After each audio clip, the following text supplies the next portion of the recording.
กับทักทายสบายดีเด้อพี่น้องสบายดีFC ยำแรงๆเด้อขอปรับกล้องก่อนพี่น้องกระโบแรงปานใดเลยทุกคนเด้อเติบเลยเนาะเพราะว่านัดกันกับผัวน้องมะนาวเนาะว่าสิโทรร่วมกันมื้อนี้เดี๋ยวสิโทรก่อนเบิร์ดสิโทรหาผัวแล้วก่อนแล้วจังร่วมกันน้ำหลังเนาะเพราะว่ายันเราจากนอนพักผ่อน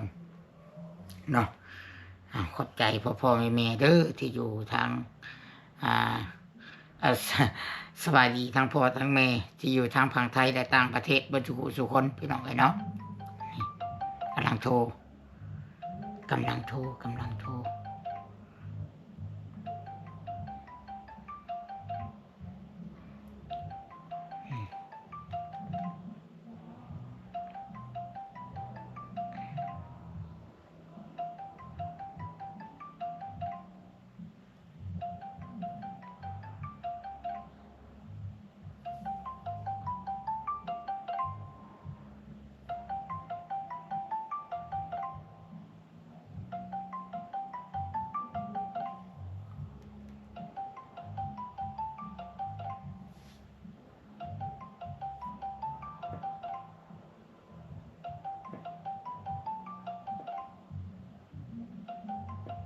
นี่เรานอนหลับปะแล้วประจักษ์บาทนี่โทรหากระบอกหับบาทนะนอนแล้วบ่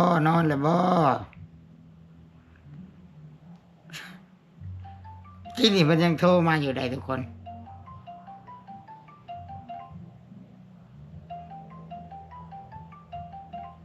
อีกวันหนึ่ง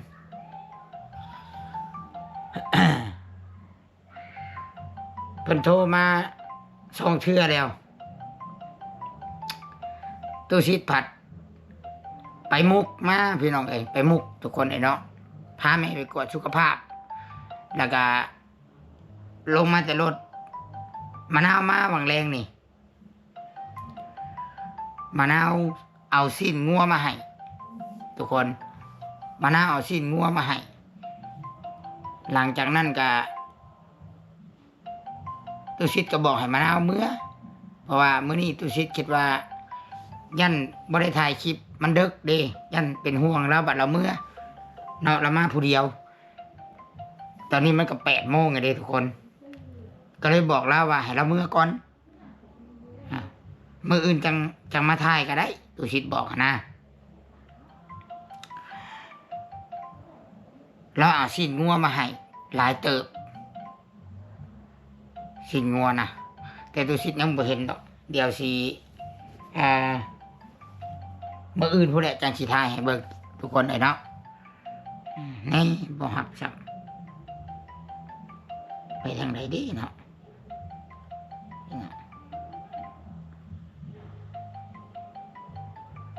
นี่ทางใดบ้านนี่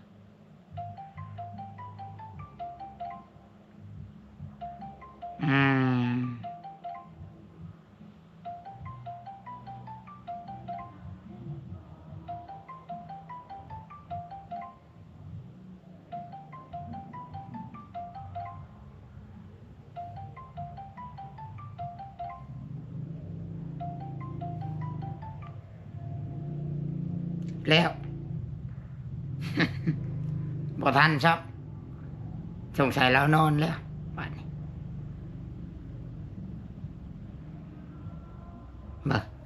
เดี๋ยวสิให้โอกาสเราอีกบาทหนึ่งคันดาเรายังบ่ฮับแสดงว่าเรานอนแล้วก็สิบ่ได้กวนแล้วมื้ออื่นจังล้มกันเนาะ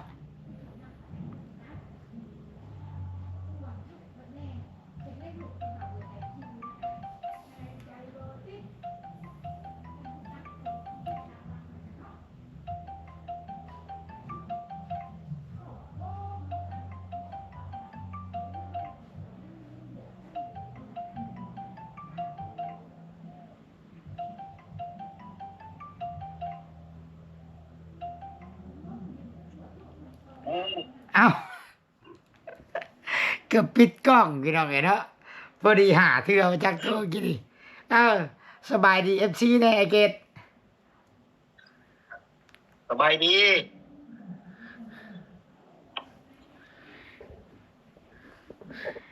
กำลังว่าสิว่างได้กินนี่ของอันโทรหาเทื่อเลยไปใส่เด้ว่ะกำลังว่าสิปิดคลิปแล้วกินนี่ สบายดีอ้ายสบายดี น่าสบายดีสบายดี เฮ็ดหยังอยู่เด้เนาะสบายดีโดย โอ้นั่งดีแล้วมันมีเบียร์มีนั่งจิบกาแฟเด่น โอ้กลางคืนก็กินน้อย เคยก็ขึ้นก็กินแล้ว รับบ่นอนรับบ่ โอ้ยบ่เดือ บ่เดือ บ่เดือได้พี่น้องเอ้ย FC ท่วงผมยาวได้ว่าคันว่างน่ะไปตัดหน่อยเด้อ เออเงาแล้วผมนี่ยังบ่ทันได้ไปตัดยังบ่ว่างอยู่ ยังบ่ว่างบ่อ้าย ยังบ่ว่างพุ่นแล้วดองเบิ่งถ้าเบิ่งวันอาทิตย์พุ่นน่ะ อ๋อคันเอาลงที่อยากมืดในเด้อพี่น้องคันยกที่แต่แจ้งอยู่ว่าดอกไผอยู่เทิงเด้ หม้อได้นี่เนาะเบิดเดือนนี้ต่อมาน่ะ บ่ได้ก็แล้วแต่ว่าสิให้เมื่อเบิดเดือนนี้ว่าให้เมื่อก็สิเตรียมเมื่อแหละคันว่า ท้าย เดือนสองจังมาเด้อ ท้ายเดือนชองบ่หรือว่าต้นเดือนชองอันสิมาน่ะ ว่าคันว่าถ่ายเดือนสองนี่มันก็เดือนสามพุ่นแล้วเป็นเดือนสามอยู่แล้ว นั่นแหละยังว่ามื้อได้สิมาตัดสินใจนะ ตัดสินใจเอาเดือนสองซะ ต้นเดือนชองบ่ บ่ป้าย ปลายเดือนชอง เดือนสามต้นเดือนสาม แต่ซ้ำว่ายังเป็นเดือนชองเนาะยังหนาวอยู่ แม่น มีแต่ประสานงานกันเด้อโทรหาอันเมียกับไม่เท่าแล้วก็ประสานงานกับอันเอื้อยอ้ายเจ้าอันนี้อ้ายทางพุ่นแหละ เออได้ เพิ่นคือสิแล้วเวียกบ่ได้ทางนั้นเนาะ เพิ่นก็โทรไปวัน2-3วันนี่ว่ายังเมียนอยู่เด้อว่าซั่น โอ้ยังเมียนข้าวเมียนน้ำอยู่เนาะ ยังเมียนข้าวเมียนน้ำอยู่ยังบ่ทันเดี่ยวปานใด โอ้คือ เพิ่นก็บ่มีซอยเพิ่นแน่นะตั้งหายก็ได้ อ๋อ ตั้งเอื้อยก็ได้ก็มีแต่เพิ่นกับเมียเพิ่น2คนลูกเต้าเพิ่นก็แยกย้ายกันไปคือว่าหั่นน่ะทำงานเขา โดย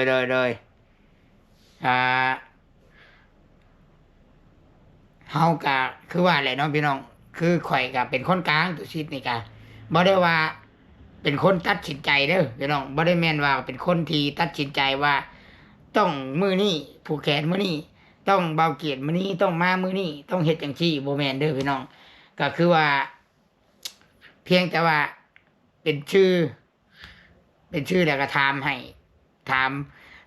ความตัดสินใจก็คือทางครอบครัวน้องมะนาวแล้วก็ทางเบาเกียรติถ้าเพิ่นล้มกันถูกต้องกันว่ามื้อใดก็ให้เพิ่นว่ากันเองเนาะแม่นบ่ไอ้เกียรติ แม่นเพิ่นก็ว่าเพิ่นก็ถามข่อยคือเจ้าถามนี่แหล้วว่าจะสิมาเดือนใดว่าเดือนเบิดเดือนนี้บ่หรือเดือน2 โอ้ เพิ่นก็ว่าแล้วแต่ข่อยนั่นน่ะวันนี้ข่อยสิโทรก็สิโทรมาหาอ้ายหาเอื้อยทั้งผู้นี้อีกบาดนี้ โดย คันว่าเพิ่นแล้วเบิดแล้วก็เตรียมเมื่อก่อนแล้วบาดนี้ เมื่อก่อนเพิ่นมาว่ากันซะ โดย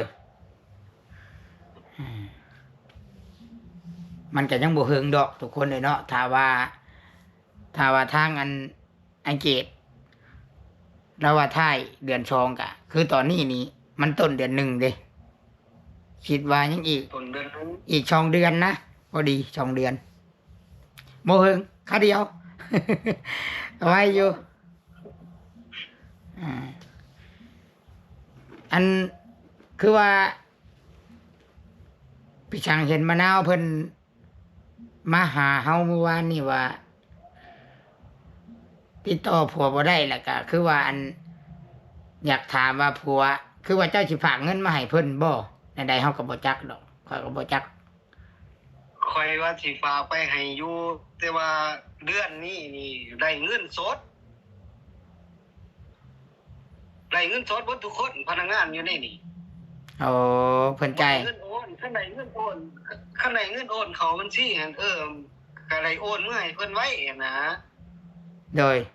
แต่มีได้เงินสดนี่คนไปตลาดมื้อนี้เขาบ่รับโอนให้ซับ โอ้ ว่าสิฝากมื้อ โดย จะว่าข่อยก็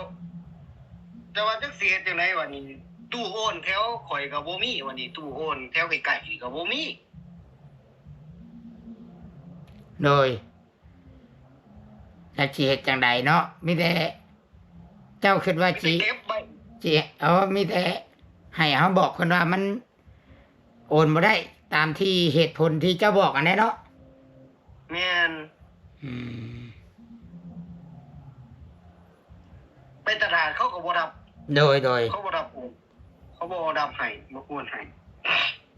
เพราะว่าเฮาบ่ฮู้จักเขาบ่สนิทกับเขาหั่นนะ โดย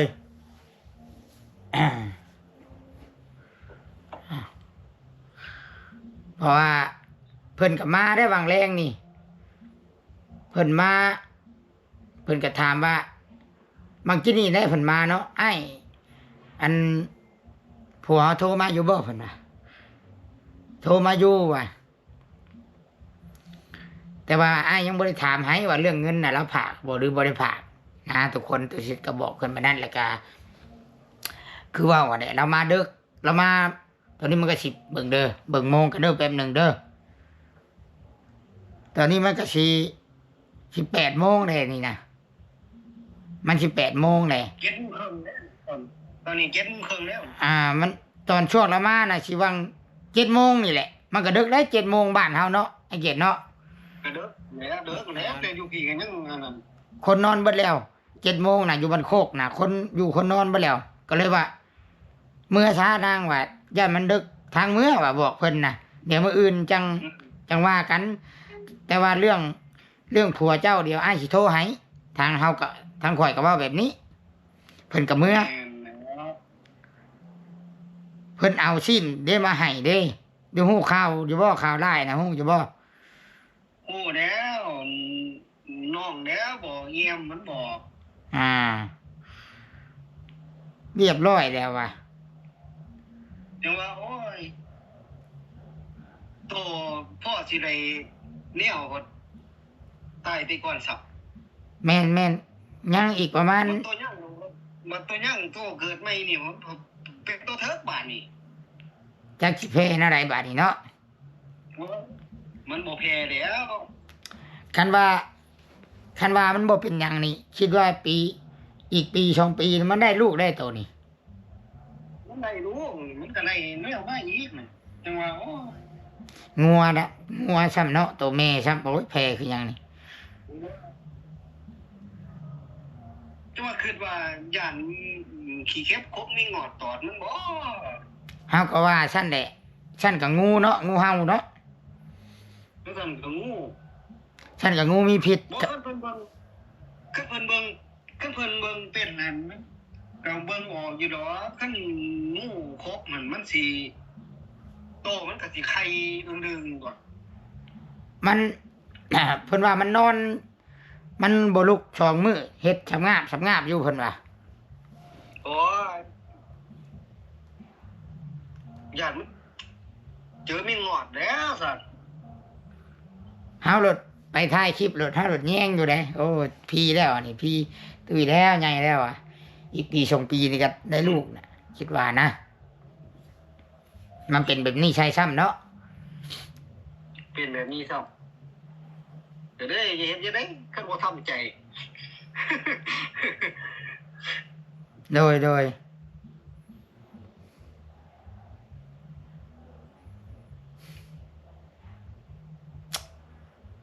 มีแต่แนวเป็นเนาะไอ้เนาะ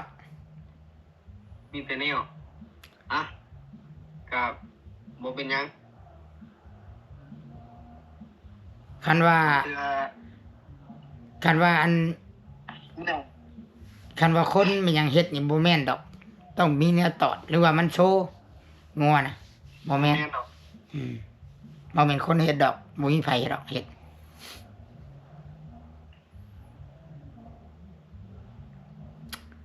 มีแต่ถ้ามันตัวแม่มันออกลูกอีกเทื่อนึง พูดแล้ว หรือว่ามีเงินก็ชื่อเอางัวแม่มาเลี้ยงอีก ชื่อเอาตัวแม่มาเสริม ซื้อเอาตัวแม่มาใส่มันจังแพรไว้ ปีละ2 โตคันเอางัวแม่กับงัวแม่ชื่อได้ งัวแม่ใหญ่บ่เขาเอิ้น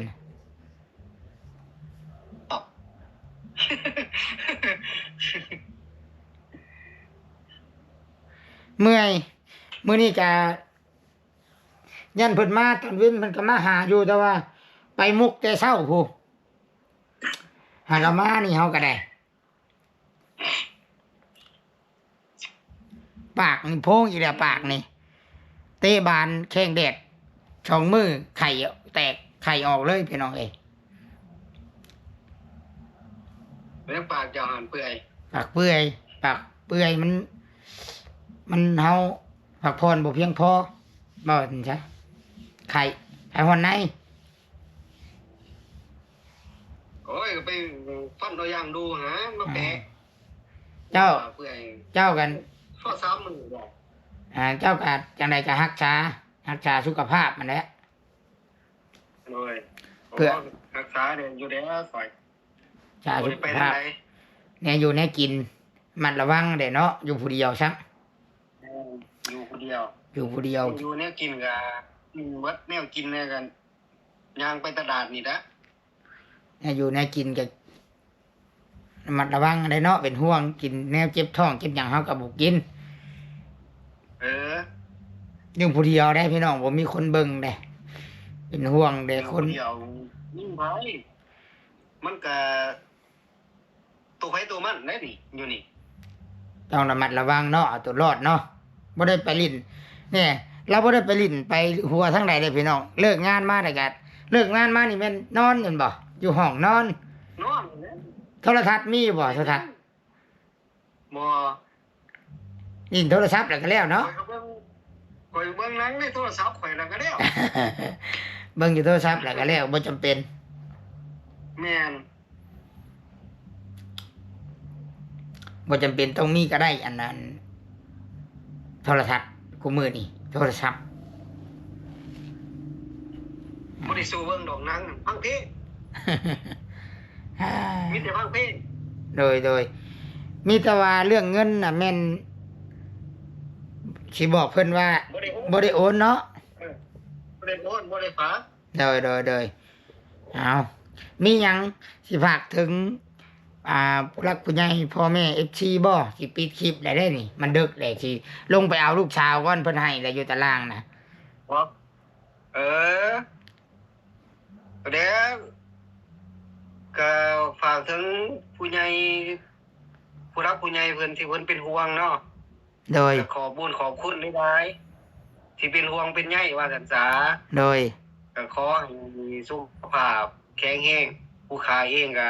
รักษาสุขภาพคือกันนั่นน่ะทำในเมื่อ โดย ขอ ตัว ไว้ใส่ อ้าว ส่งมีนี่ใส่อ้าว ดีมีเฮ พันดีเด้อมื้อนี้เด้อ โดย โดยชื่อลอตเตอรี่เนี่ยใบหนึงจะถึกรางวัลที่1งวดนี้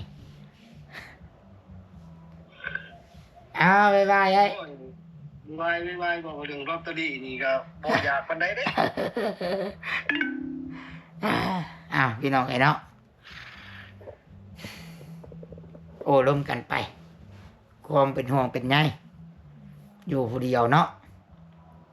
นี่แหละคนเฮาเลือกเกิดบ่ได้พี่น้องไอ้เนาะแต่ว่าเฮาเลือกสิขยันทำมาหากินดุมันบ่เบียดเบียนคนอื่นมาฉันเนาะ เฮาต้องพอใจ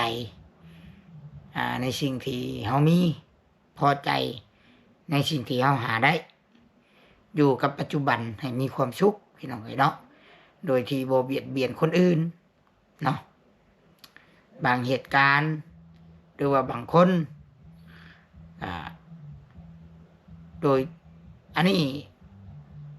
เรื่องจริงก็มีหรือว่าในละครก็มีพี่น้องบางคนเนาะคนรวยหรือว่าคนทุกข์ก็ต่างกันในพี่น้องอันนี้คนรวยเนาะว่าเรื่องคนรวยก่อนคนรวยบางคนนี่รวยทั้งเงินรวยทั้งน้ำใจรวยทั้งบุญกุศลเนาะรวยเงินแล้วรวยน้ำใจรวยบุญกุศลบ่ขี้ที่บ่ขี้คุยอันนี้ตัวสิเจอมากับโตเนาะไอหักผู้หนึ่งพี่น้องแล้วก็เป็นเจ้าของปั๊มน้ำมันรวยถือว่าบ่รวยคันว่าเทียบใส่กันรวยนะเนาะมีเงินมีคำเราค้าเราขายเนาะเราเป็นนักธุรกิจบ้านเรือนแล้วแล้วก็น้องเคยเล่ากับเป็นหมู่กับตู้ซิดคือว่าแบบคือว่านิสัยแล้วนี่ดีแฮงเนาะอันนี้รวยถึงเงินรวยถึงน้ำใจบ่รังเกียจเนาะบ่รังเกียจคือว่าน้องนุ่งไปลินไปเยี่ยมไปยามไปหานี่บ่ได้ถือโตบ่ได้อันนั้นว่าโอ้ยข่อยรวยแล้วข่อยเป็นเจ้าของปั๊มน้ำมัน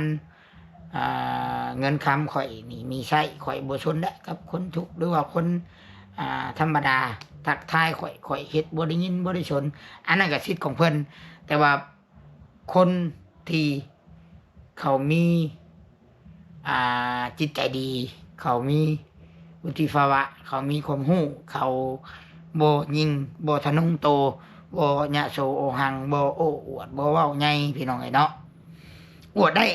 อวดความสำเร็จนะพี่น้องแต่ว่าติดใจดีเนาะอันนี้ตัวชิดสัมผัสมาคือตัวชิดว่าครอบครัวไอ้ฮักตัวชิดนี่ไปลิ้นไปหาแต่ละเทื่อนี่ซ้ำนี้อยู่ให้กินนี่เพิ่นบ่ได้ให้จ่ายไปเยี่ยมไปยามเฮือนเพิ่นแต่เฮาก็มีของติดไม้ติดมือไปนำนั่นแหละเนาะบ่แม่นว่าเฮาสิตั้งใจไปกินไปนั่นเพิ่นแต่ว่าเพิ่นมีงานมีหยังเพิ่นก็โทรมาหาเฮาบางทีเฮาน่ะค้าเวียกบ่ได้ไปเที่ยเกรงใจยัน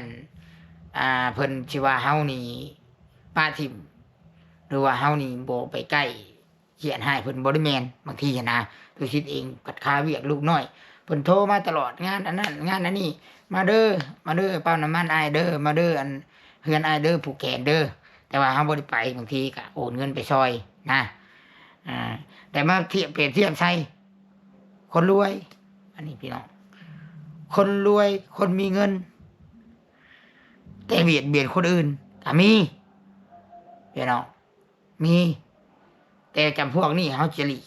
ตัวชิดจะหลีกจำบ่อยากคบปานใดแบบว่าจะบ่อยากใกล้นะมันบ่อยากคบดอกเนาะบางทีเขาก็บ่อยากคบเฮาคือกันนั่นแหละแต่ว่าเฮาหลีกได้เลยดีที่สุดพวกบางคนที่รวยเขาคิดว่าเขารวยมีเงินเขาอยากเฮ็ดหยังก็ได้เขาอยากเว้าดูถูกแนวใดก็ได้เขาอยากเอาเงินเขาเฮ็ดได้ก็ได้ความคิดของเขานะแต่ตัวชิดเชื่อว่าเหนือฟ้ามันยังมีฟ้าเนาะเจ้าคิดว่าเจ้ามีเจ้าคิดว่าเจ้ารวยเจ้าคิดว่าเจ้าบ่ย่านไผเจ้าเว้าใหญ่เจ้ามาดใหญ่แต่ว่าคนที่เหนือกว่าเจ้าก็มีเนาะ